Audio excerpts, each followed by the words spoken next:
When most families think about real estate planning, they think about paperwork. Wills, powers of attorney, beneficiary designations, tax strategies. Yes, all of that matters. But there's one asset that causes more delay, conflict, and cost than most anything else, and it's often overlooked: the family home. Ironically, many families believe that holding on to the home longer makes estate settlement easier, while in reality the opposite is usually true. Holding the family home past the right moment is one of the most common and most expensive estate planning mistakes families make. And almost no one does it on purpose. The delay usually comes from love, uncertainty, and desire not to rush something emotional. But here's the truth from an estate planning and senior transition perspective. Real estate's not neutral. The longer a home is held during declining health, changing capacity, or increasing care needs, the more risk it quietly introduces. Why the family home becomes an estate planning blind spot. The family home is very different from other assets. Investment accounts are liquid. They're divisible. They're easy to administer. Real estate is none of those things. It's illiquid, indivisible, and operationally demanding. Yet families often treat the home as if it will just take care of itself. I hear the same assumptions all the time. We'll deal with it later. It's simpler to sell after death. The market might improve. Selling now feels premature. All of those sounds reasonable. But estate planning documents only distribute assets after death. They don't manage market timing risk, ongoing carrying costs, capacity challenges, or family disagreements during transitions. And when those collide, the family home stops being an asset and starts becoming an obstacle. Holding the family home past the optimal window usually triggers a cascade of problems families never anticipate. First, liquidity constraints. As care needs increase, liquidity becomes critical. Assisted living and long-term care costs rise quickly. When the home isn't sold, capital stays tied up, savings get drained, families feel pressure to borrow or liquidate other assets. What once felt like security becomes a financial bottleneck.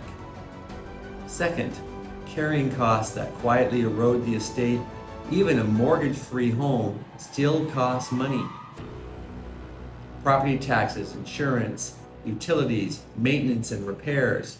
If the home sits vacant or underused, those expenses quietly eat away at the estate value. Over time, the erosion is very real. Third, increased tax exposure. Tax rules around principal residences, change of use, and timing are more complex than most families realize. Delaying a sale can reduce available exemptions, complicate reporting, shrink net proceeds. Many families only discover this when their options are already limited. Executors inherit timing mistakes, not just assets. This part is rarely discussed. When a home is held too long, executors inherit the consequences. Executors are legally required to act prudently, fairly, and efficiently.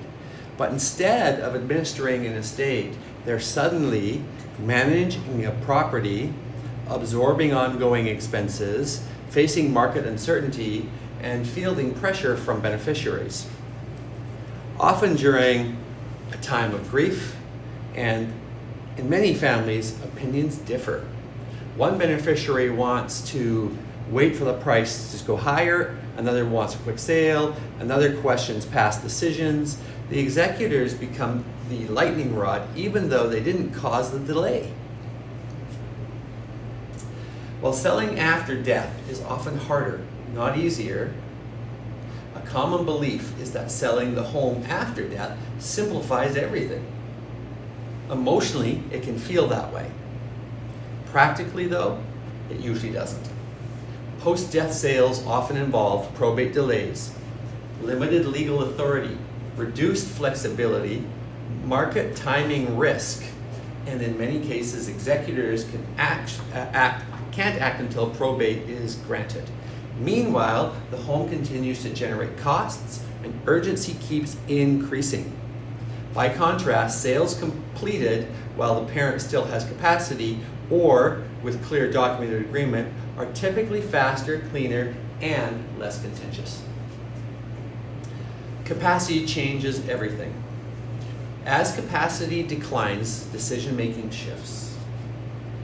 Choices that were once personal become fiduciary decisions. When a sale happens late, capacity may be questioned, power of attorney decisions may be scrutinized, and beneficiaries may challenge timing or price.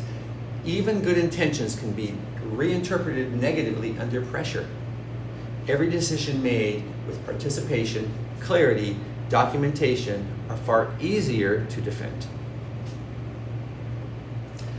Emotional avoidance has financial consequences.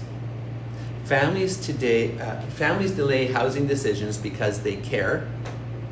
Selling the family home feels final. It's forced acknowledgement of aging and change. But avoidance doesn't remove the burden. It transfers it. Adult children face rushed decisions. Executors face legal exposure. Estates absorb avoidable costs. Avoiding a hard conversation today often creates a much harder situation later. This isn't about speed, it's about control. This is not about rushing a sale, it's about maintaining control over decisions that will have to be made. Selling at the right moment isn't a loss. It's a strategic transition that protects everyone involved. A better question for families, instead of asking, are we ready to sell? Ask this, what risks are we accepting by waiting? That single shift in perspective often brings clarity. And my final thoughts on this, the hidden estate planning mistake isn't missing documents. It's failing to recognize the real estate timing is estate planning. Families who address the home early rarely regret it. Families who wait often wish they had acted sooner. Kevin Lynch, Senior Housing Transition Advisor, Remax Press Realty.